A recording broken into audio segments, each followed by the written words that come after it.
Eli ihmisen vaikutus. Mitä me tehdään? What are we doing to make this thing happen? Eli kasvihuonekaasu ja energiantuotanto, energiankulutus on se tietysti ykkösasia. Eli liikkuminen, lämmitys ja kaikki energiankulutus.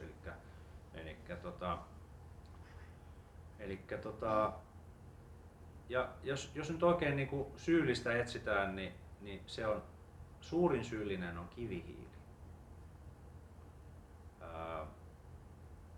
If we could get rid of one thing to solve the problem, it would be to get rid of coal.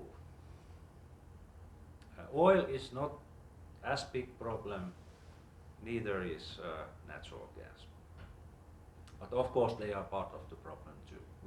We should get rid of every fossil energy.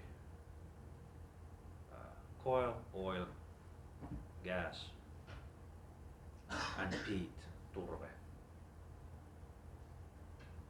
And burn as little wood as possible. Eli myös puun poltto, kaikki polttoon perustuva systeemi on huono juttu. Paitsi tietenkin siis haja-asutusalueella, omakotitaloissa puun poltto tulee säilymään ja voi säilyä, mutta tämmöisessä isossa mittakaavassa meidän pitäisi päästä myös puun poltosta. So we should get rid of combustion, of burning things. That's the main thing. That's the idea. And the use of energy is the biggest problem. Of course, we have to think anew what we eat. Do we eat meat so much? Red meat, how much? And so on. It depends on the farming, how we do the farming, what kind of fields we are farming, and in what way, what kind of fertilizers we are using. And for example, nitrogen oxide, typen oxide, they are greenhouse gases. So we should use more wisely. And how we manage our forests, how we are cutting our forests, what trees and so on. Elikkä esimerkiksi on hyvä, että metsään jää oksat, juuret. So we should leave the twigs and roots in the forest, in the soil, to preserve the soil and to keep the carbon in the soil. We should preserve the bogs, marshes. Suot pitää säilyttää. Se hiilivarasto soissa. As I said about we should burn less, we should release less carbon in the air. I mean NOx. What is in English? NOx. Okay. When we burn things, there will be lots of this black stuff, and they are melting the ice. Even if we are burning it here in Europe, the black stuff goes with the air to the glaciers and to the ice caps and to the polar ice and southern ice and so on, and melting it. And land use is one thing. What kind of, if the land is reflective, or is it gathering the radiation? If the land is dark, it gets warmer. If the land is brighter, it warms less. So we should have snow and ice to reflect the radiation. Eli pitää säilyttää mahdollisimman paljon lunta ja jäätä ja vaaleita pintoja, jotta ei lämpene. So we are in the phase of big changes in everything we do. Produce and use energy, produce food, use forest, for example, and everything, and land use and so on. We have to watch everything what we do, each and every one. So we are warming the climate, but we can reverse the thing in some extent. We are in deep shit, as they say in English. But if we don't do anything, if we continue like this now, we will be in even bigger deep shit in the future. So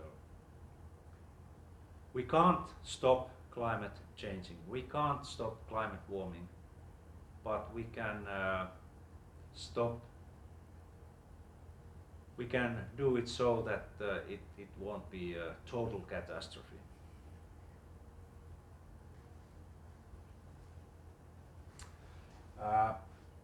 What are the impacts? What are the worst impacts of climate change, warming?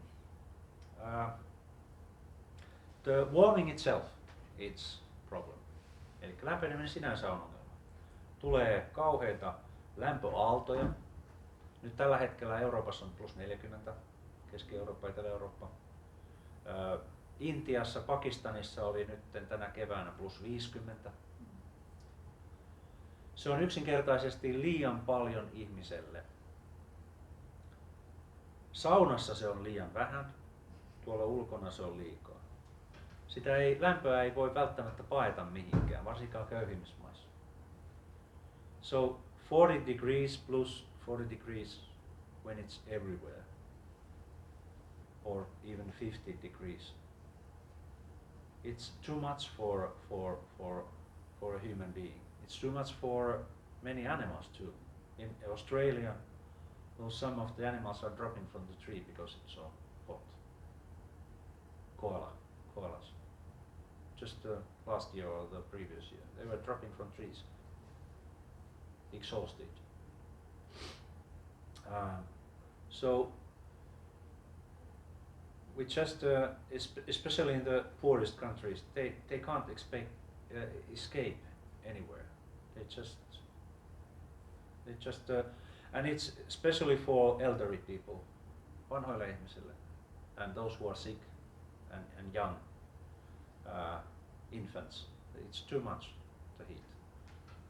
So they might die because of that.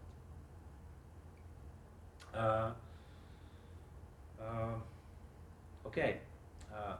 Eikö se vaikuta kasvillisuuteenkin, eikö se nyt ole ihan aavikoitumisen paikka, jos Kyllä. Eli se lämpö vaikuttaa nyt monella tavalla, että just toi, eli joissakin paikoissa kuivuu. Some places are going to dry up. Especially North America, there is this area where they grow grains, maize and so on, and it's the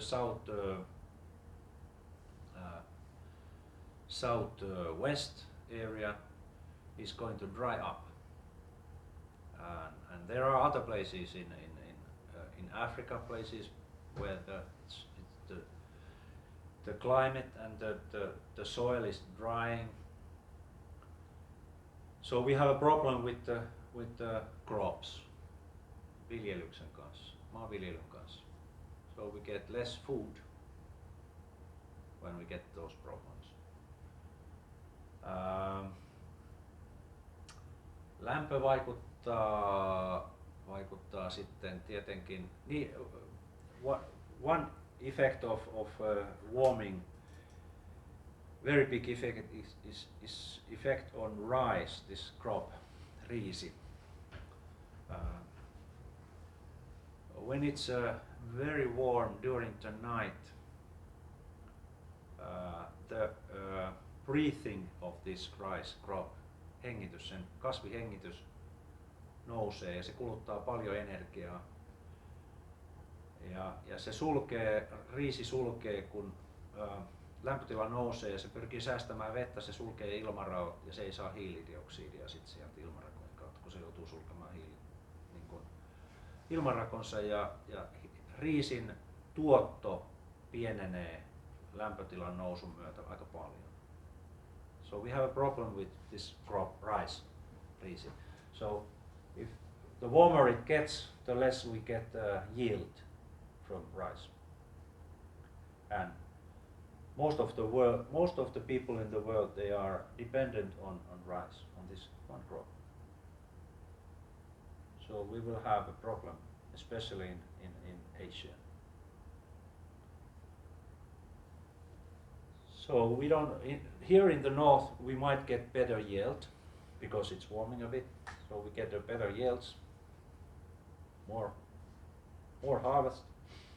But most of the world are not living in the north. They are living down there south, and they are really suffering from this loss of crops and loss of yield. So that's one thing or another thing, and then there will be huge storms. The more there is more warmth in the atmosphere, there is more moisture in the atmosphere.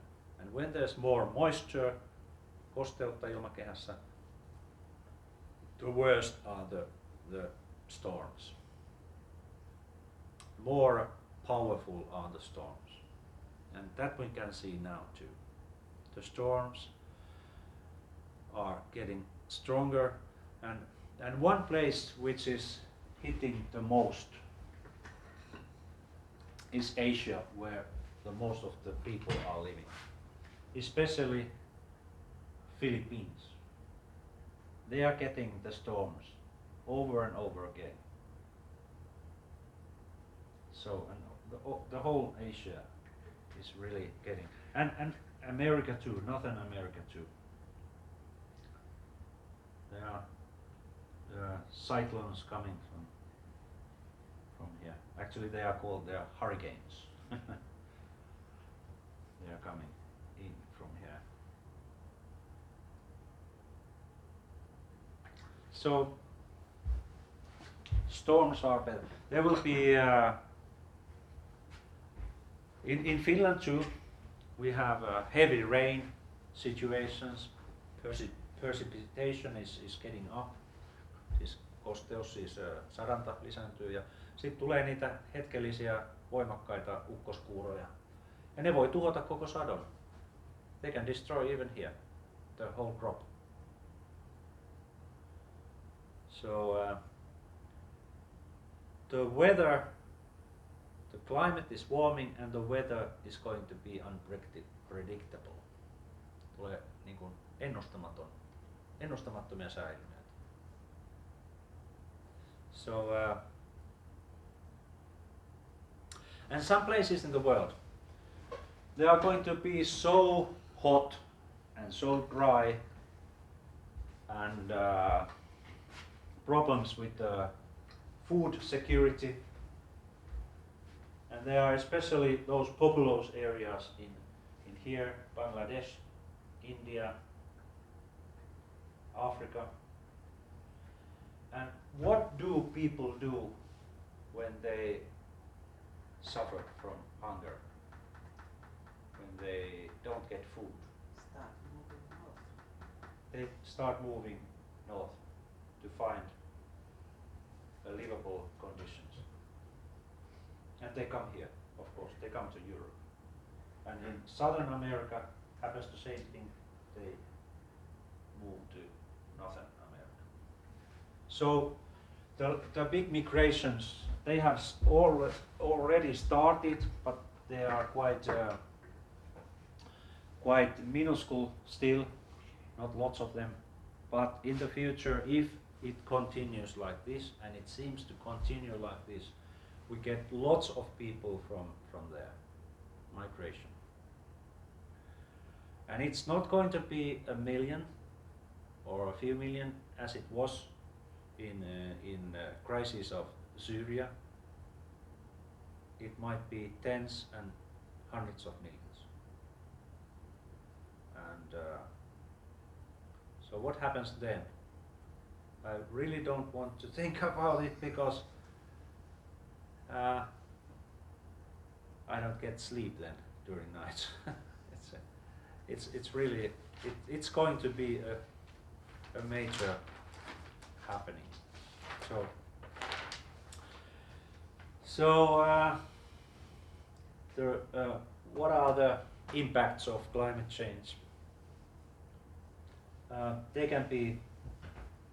They are going to be big,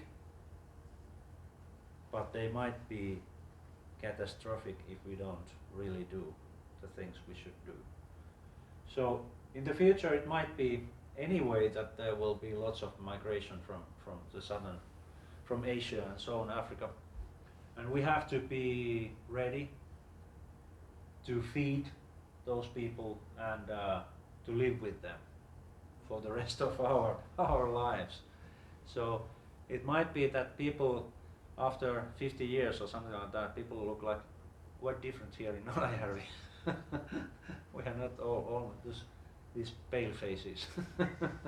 There might be some other people too. I think we can't stop it. I think so. We can't build a wall. We can't kill them. We have to accept this migration. But I hope that I'm sure that they hope too that they don't have to move here. I'm sure that they want to stay there at home. So we have to do everything so that not that the climate will change so much that they have to move.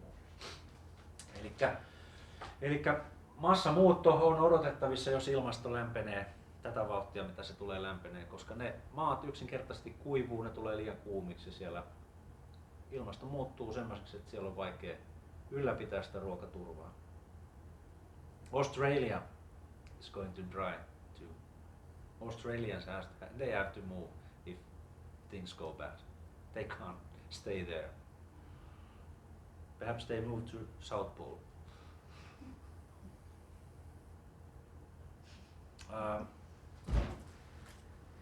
Okay. I just present you a few books. Some of these are quite old, but there are new ones coming all the time. Okay, I showed you this IPCC report. This is the physical science basis. It's a big one, but it's in internet too. Don't buy this. But this is quite scientific, but it's well, anyone who wants to buy it can buy it. There's a lot of books in which are popular books, which are written by scientists, but they are easy to read. They are well written for a lay person, tavalliselle ihmiselle. Michael Mann is a climate scientist. His book, he has written lots of books, and this book, The Hockey Stick and the Climate Wars, is a kind of a how to say, milestone book. It's about climate science and the denialism, which I'm going to talk next. There are lots of there is industry that it profits from not doing anything for the problem. löytyy teollisuuden haaroja, jotka toivovat, että me emme tee tälle asialle, koska ne hyötyy siitä. Ja Michael Mann kertoo siitä tästä muun muassa tässä kirjassansa. Mulla ei ole tässä nyt sellaista kirjaa, mikä oli tommonen, mikä puhuu oikein denialismista.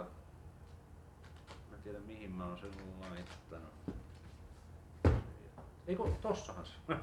Merchants of Doubt. Eli tää on tämmönen, mä kirjoitin tästä Suomen luontoa joskus suomenkielisen sepostuksen, joku vanha Suomen luonnos, voi löytyä se jostain. Eli tää kertoo siitä, kuinka teollisuus on yrittänyt estää tämän ilmastotiedon levittämisen ja hyväksymisen. Tämä on aika kylmäävä kirja, koska luulisin, että jos me ollaan havaittu joku ongelma, niin me haluttaisiin kaikki hoitaa se, mutta sitten kun on tämmöisiä paskiaisia, jotka yrittää estää sitä vielä. So this is about how a handful of scientists obscured the truth on issue from tobacco smoke to global warming. How the industry has tried to stop doing the right things.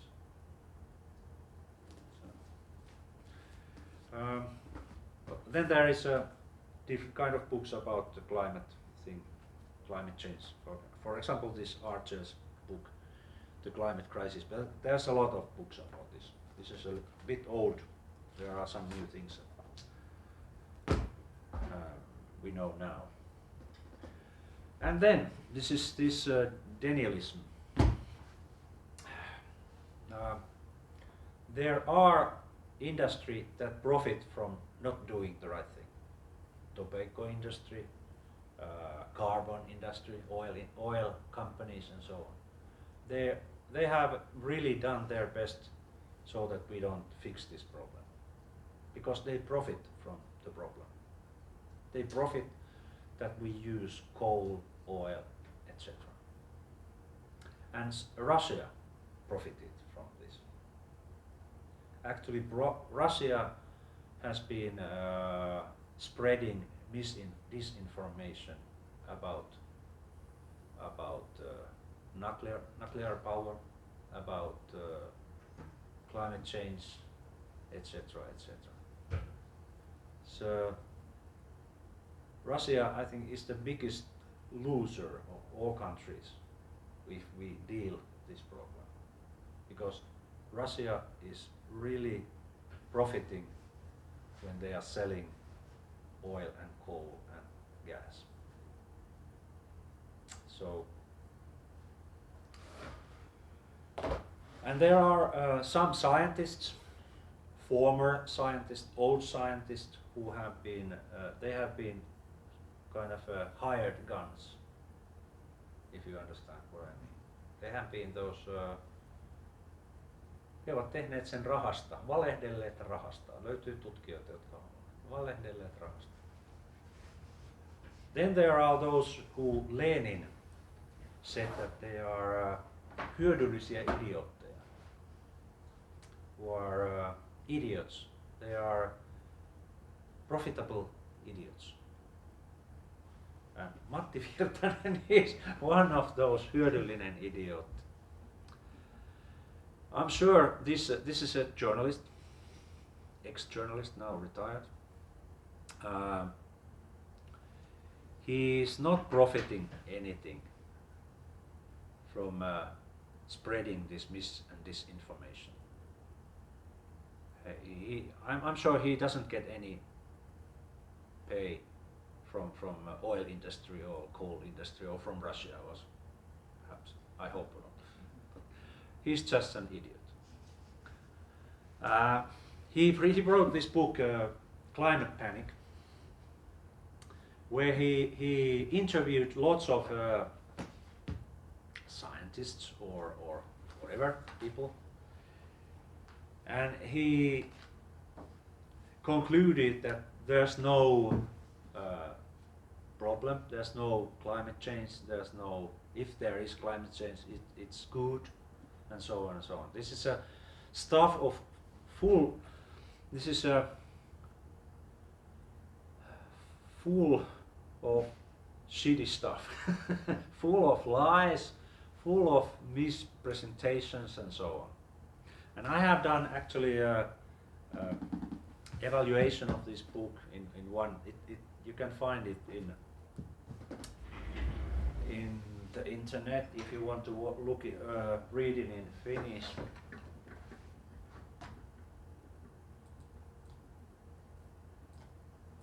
I just try to find where it is. It's here. Ilmastotieto. It's about kind of a. I just read it from the cover to the end and took the worst statements from it and replied to them. He didn't reply to me almost at all. He didn't reply. He just. But if I would be Matti Virtanen, I would be ashamed to read this after 10 years, after 20 years. It will be a testament of shame.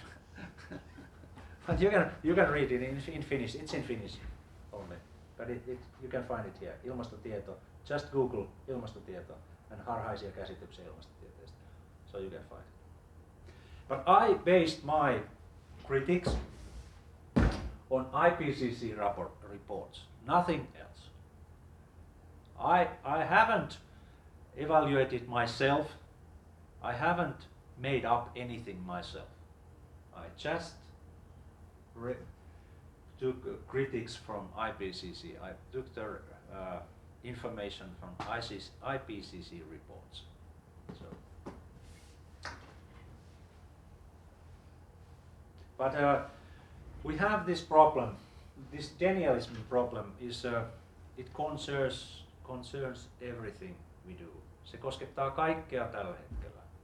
Korona,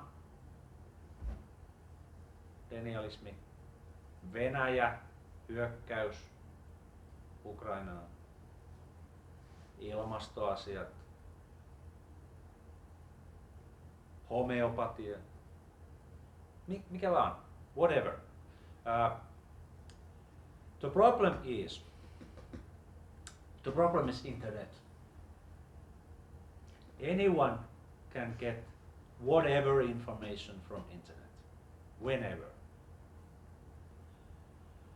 But to really know what is information and what is misinformation, what is disinformation, you have to be very careful so that you can distinguish what is real information and what is not.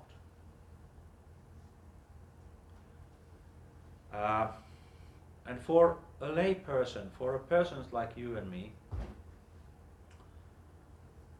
it's almost impossible to evaluate when there's one person, one scientist saying this thing, and there's another scientist saying that thing.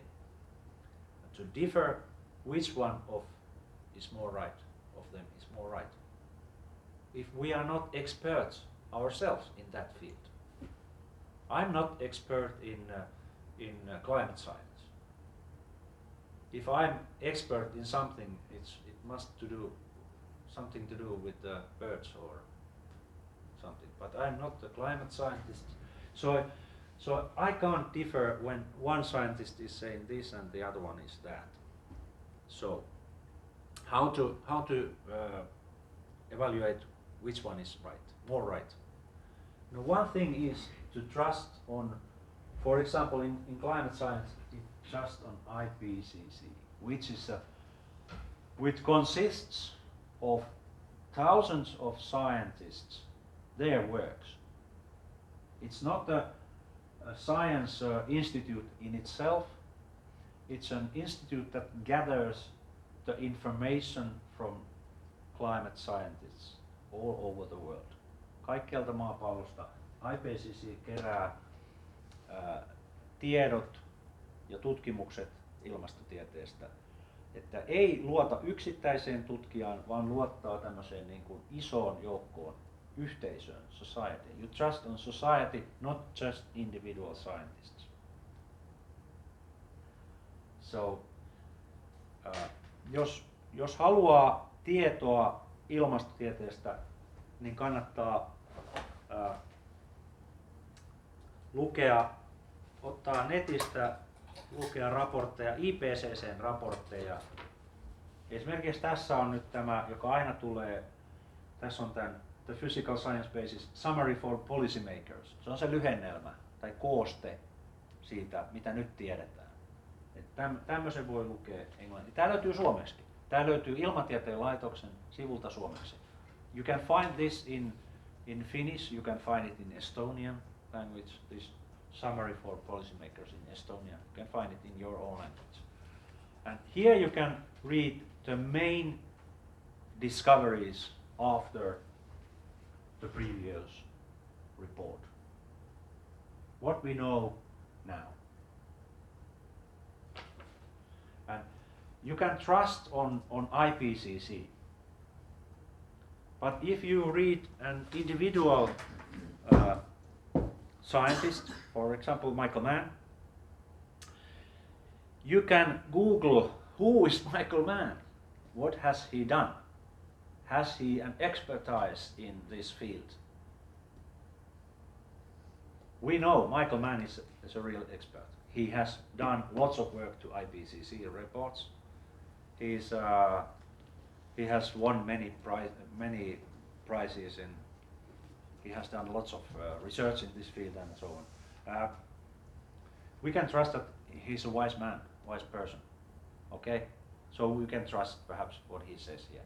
But in the end, IPCC reports, they are the Bible in this field. So, or David Archer, he's a real scientist. You can Google him. He's a real scientist, oceanographist. So, he probably knows what he's telling about. But if you Google Matti Virtanen, you find that he's a fool.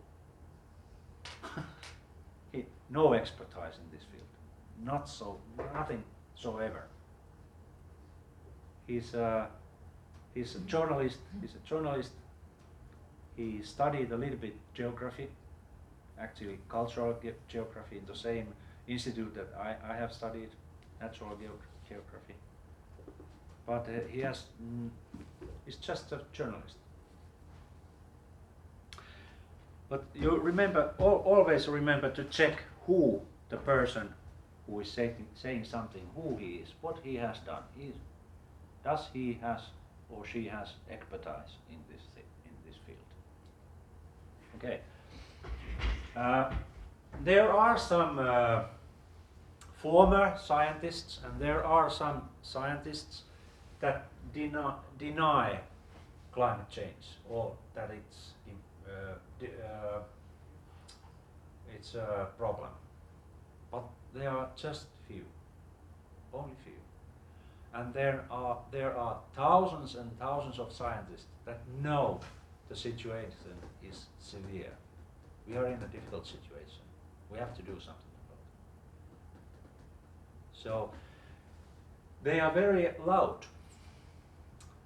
Nämä, jotka on tämmöisiä denialisteja, niin siellä voi olla muutama tutkija, mutta tuhannet tutkijat tietää, että on ongelma ja sille pitää tehdä jotain. Mutta nämä denialistit, tämmöiset, niin ne on hyvin äänekkäitä. Joo. One example. That? Thinking of the richest man in the world, Elon Musk, he could single-handedly end world hunger, and he decides to use his power to his own profit, and he could influence people to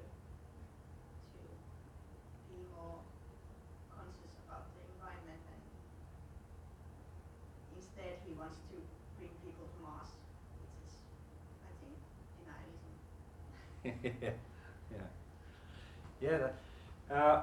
Yeah.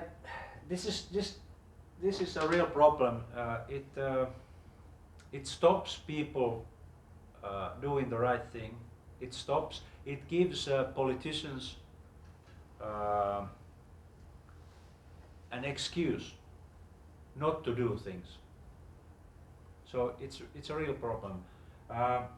But if you want to start to argue with these people, you have nothing to do after that.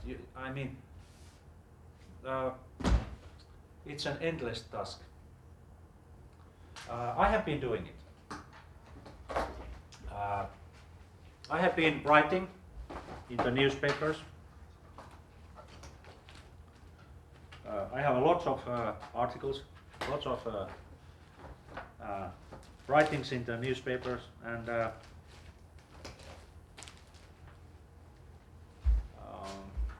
but you can't convince. If a person wants to defy reason, don't want to believe, there are no argument that you can convince them with. You can't convince them with anything, ever.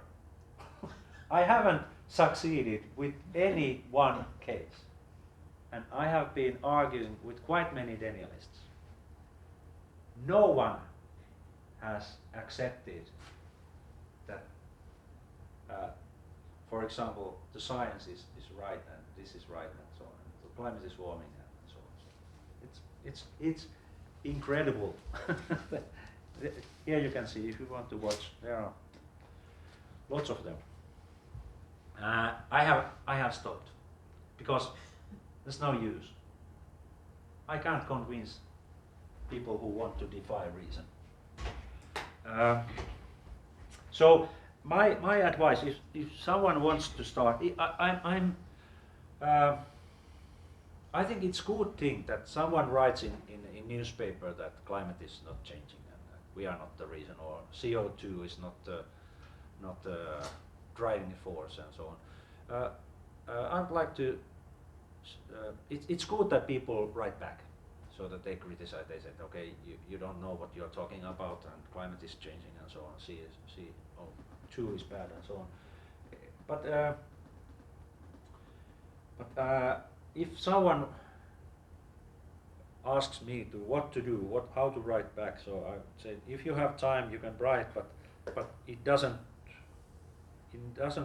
change that person's mind ever. But those who are reading the newspaper, the other people, they might, see that, okay, it might not be the way this Danielist is writing.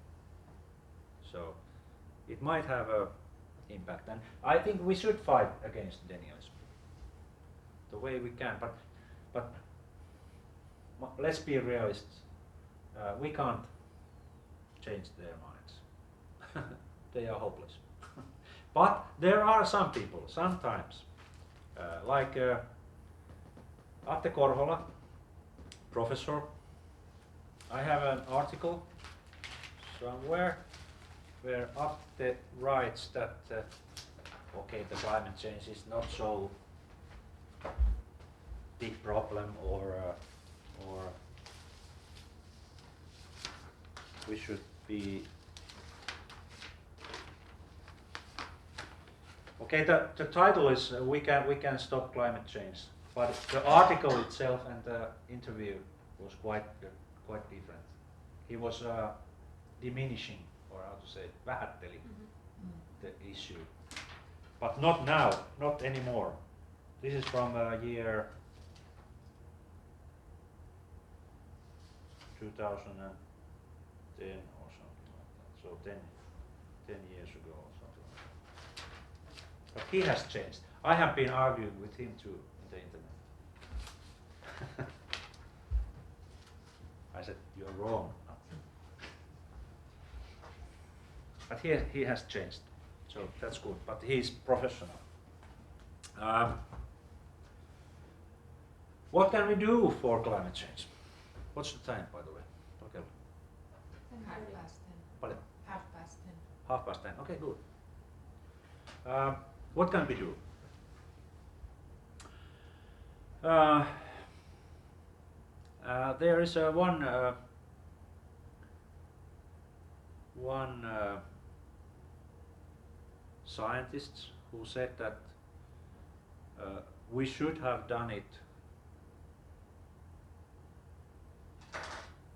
20 years ago. Now it's too late. Okay, it's too late to reverse the whole thing. The climate is going to warm. The problems are going to get bigger, worse. But we have to brake, jarruttaa, as hard as we can. We have to stop burning things. We have to start producing energy in a wiser way, non fossil energy. What are the options? Wind. Okay, yeah. Okay, saving energy is the most important thing. But we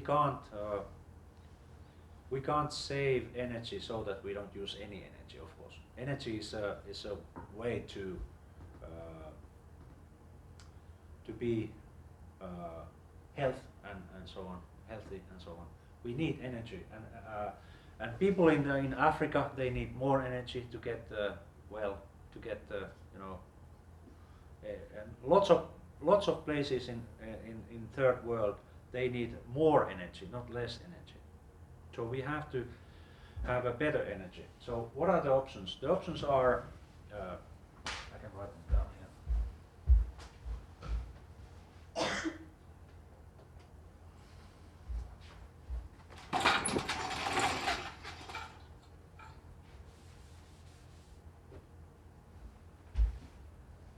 We have energy options. We have wind. We have solar. We have okay. This is not an energy source, but heat pumps.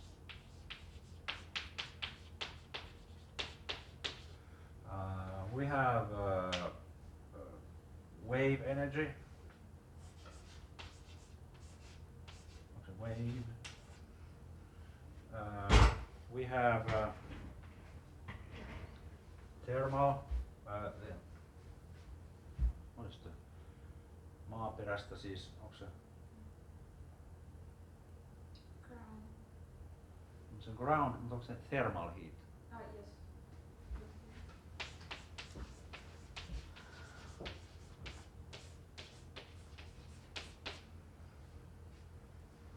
Okay, we have different kind of things. Nuclear.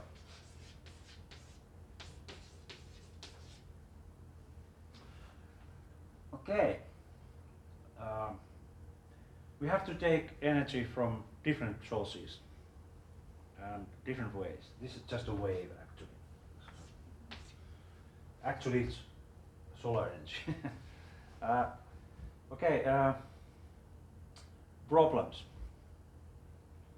Problems with the wind is it's a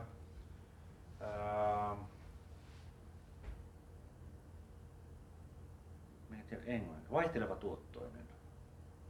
Ja se on englanniksi. Vaihteleva tuottoinen. It's the word in English. It's not Okay. constant. Mikä? It's not constant. Yeah. It's not continuous.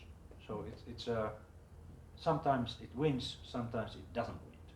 And sometimes it doesn't wind the whole northern area, northern Scandinavia. The whole Scandinavia is very cold.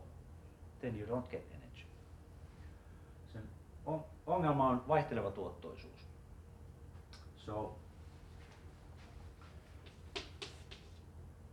if it doesn't blow, that's one problem. And it takes huge areas. It consumes forest for the lines, and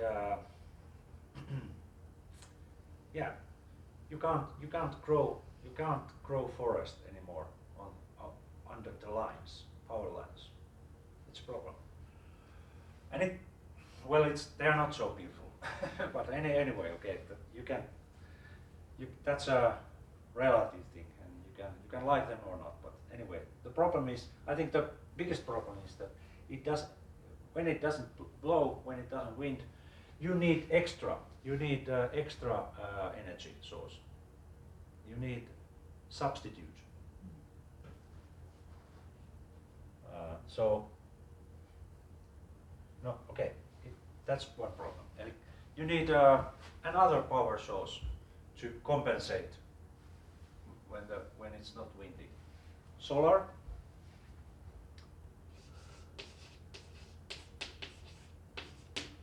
It's not a good solution for the northern areas, especially Finland, Soviet Union, the North, Russia, I mean and Canada.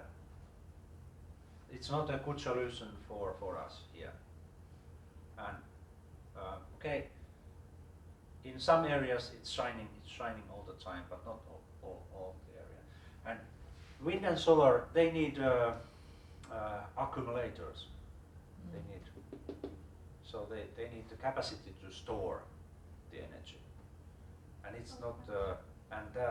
They would need rare earth metals. They need some metals which has to be mined somewhere and so on. They need a lot of. Actually, they need, especially solar. It needs lots of different, very rare metals. It can change, and it can change. The technology can develop and so on. So it can change, but solar is a good solution for southern countries, not for northern countries, and wind can blow anywhere. Wave energy is a good solution for coastal areas, but it doesn't always. It can be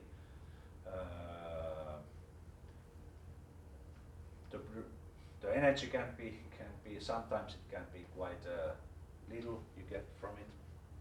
Thermal heat is good for some places, Iceland and some other places.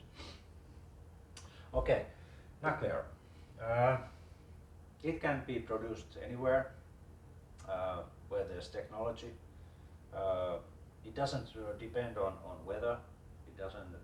You can use it. The problem is the waste. And jäähdyttäminen, cooling.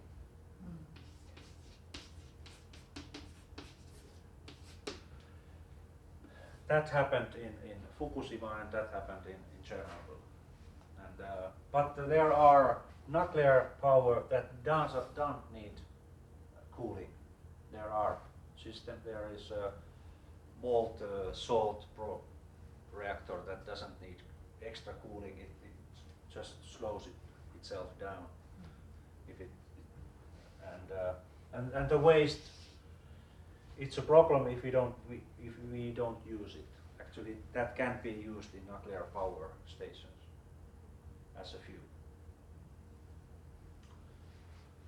But okay, we have this different kind of things. If we get rid of burning things, we have these kind of things left.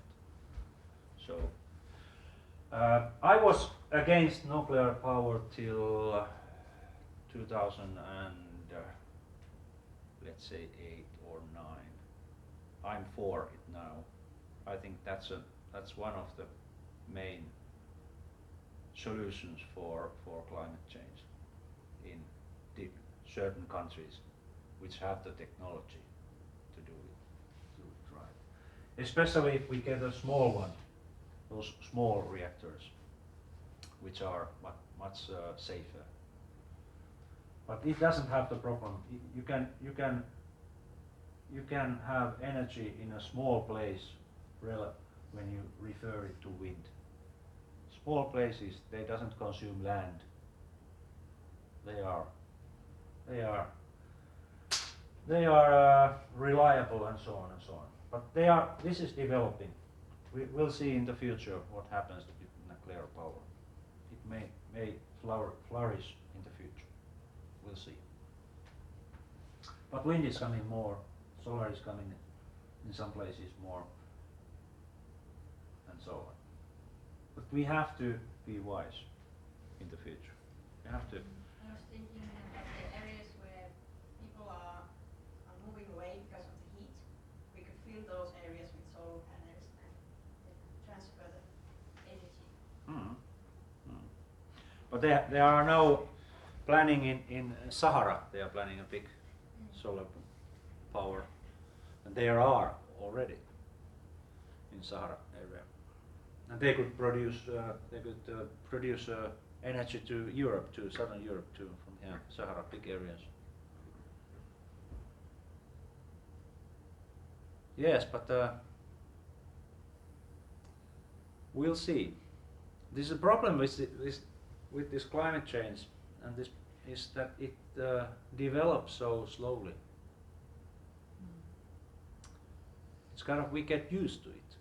We get used to it that it's so warm and the spring comes earlier and the winter is shorter, and we get used to it. But I have seen the change. I'm so old that I have seen the change. I know that the climate is changing here. My own muistiinpanot, my own writings. I can read them. Okay, yeah. The climate is changing. Nature is changing. The birds are coming earlier. The snow is melting earlier. The snow is coming later. And so on. I've seen it, and but in Finland we are we don't have those weather extremes. At least not so hard. So for example, people in Mediterranean area, Spain, Italy, and so on, they are suffering more, and in Africa they are suffering more, and Philippines and Asia, they are suffering more. We are quite in a good place in a way, for the time being. But let's see, when there are, in Alajärvi there are 50,000 or something like that migrants, so there will be a little bit different thing. Joo, ei se on, muutos on nyt pieneltä tuntuva, mutta kyllähän mä oon kerännyt, mä voisin näyttää vielä ihan viimeisenä, ei kello ole paljon. 15 to. I can just show one page, if I can remember.